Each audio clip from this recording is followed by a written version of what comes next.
이재명 6번째 소환. 정치검찰 다음 수수는 구속영장. 김호경 에디터. 검찰이 주장하는 쌍방울 대북 송금 대납 의혹과 관련해 더불어민주당 이재명 대표가 12일 검찰에 2차 출석했다. 앞서 이 대표는 성남FC 후원금 의혹으로 1번, 위례대장동 개발 의혹으로 2번, 백현동 개발 특혜 의혹으로 1번, 대북 송금 의혹 1차 조사로 1번 검찰에 소환됐다. 이번이 6번째이고 지난 9일 1차 조사 이후로는 불과 사흘 만이다. 이 대표는 오후 1시 20분쯤 경기도 수원시 영통구 수원지방검찰청 후문 앞에 도착해 차량에서 내린 뒤 지지자들에게 허리를 굽혀 인사했다. 청사 앞으로 걸어와 포토라인에 선 그는 1차 조사 때보다 더 수척해진 모습이었다. 단식 13일째를 맞아 기력이 크게 떨어지고 쇠약해진 듯 평소보다 목소리가 작았지만 어조는 단호했다.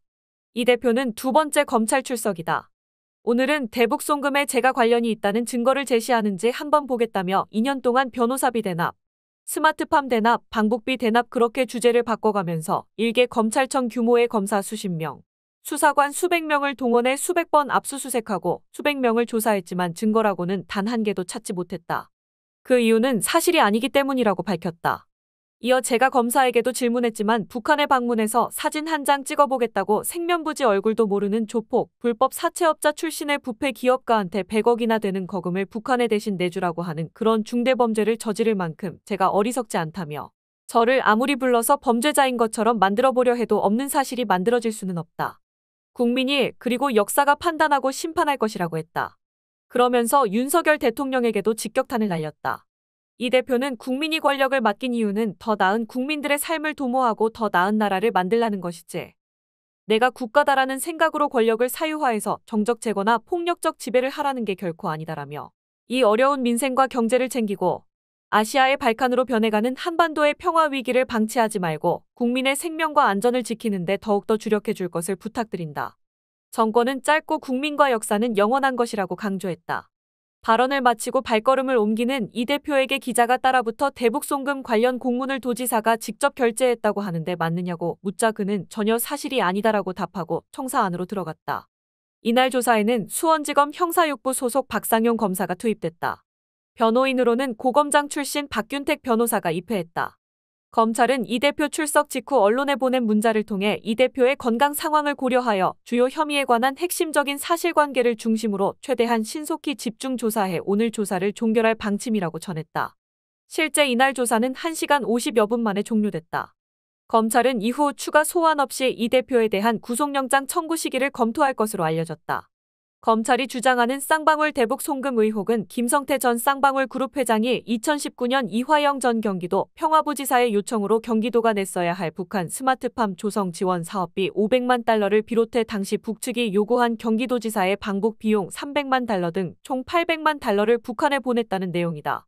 검찰은 당시 경기도지사였던 이 대표가 쌍방울의 대납에 관여한 것으로 보고 이 대표를 제3자 뇌물 혐의로 입건했다.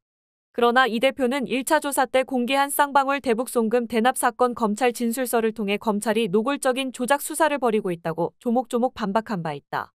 이 대표를 향한 검찰의 끝 모를 인디언 기후재식 수사를 두고 민주당에서는 분노가 고조되고 있다.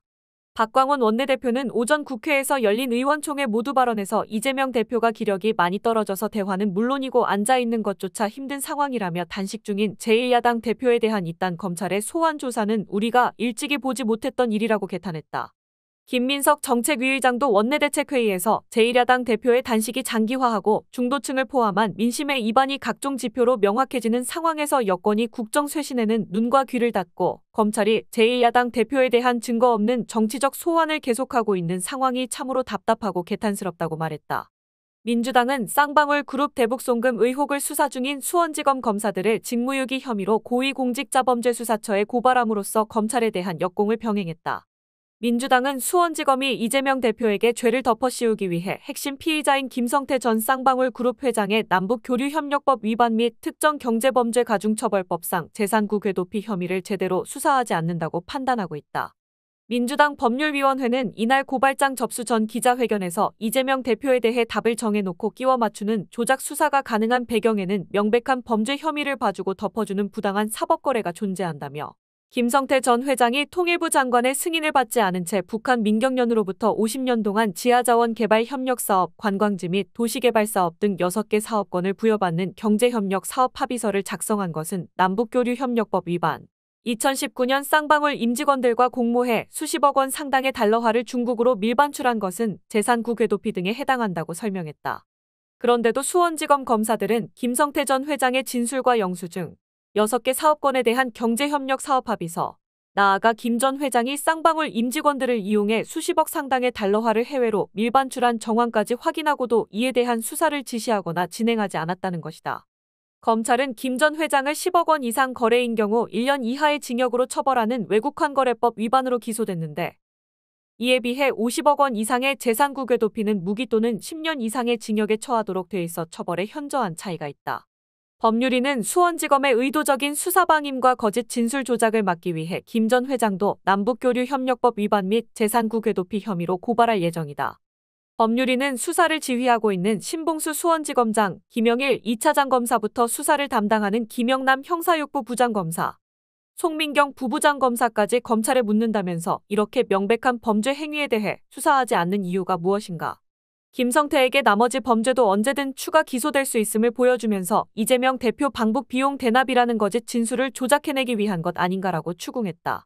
이와 별도로 민주당 검찰독재정치탄압대책위원회는 수원지검 검사들을 공무상 비밀누설, 피의사실 공표 등 혐의로 공수처에 고발할 방침이다.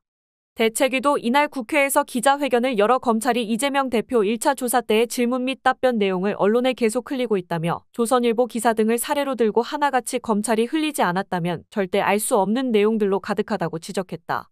또 수원지검의 여론재판은 이뿐만이 아니다.